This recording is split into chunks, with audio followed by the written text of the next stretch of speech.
তাই না সেটা বেঁধে রাখলে চরণমৃত্যু নেওয়া হ্যাঁ কত চরণমৃত্যু নিয়ে নেন। হ্যাঁ কিছু পাতা নেই ঠাকুরমশাই, হ্যাঁ কিছু পাতা নেই ওখানে, হ্যাঁ ওখানে বেঁধে দিলে চরণমৃত্যু পাওয়া যাবে।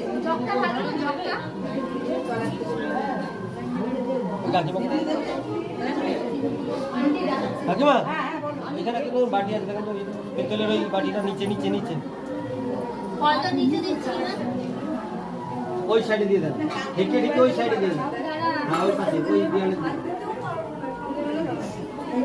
হ্যাঁ এই যে এটা বেঁধে গেল ওখানটায় একদম ওই জায়গাটা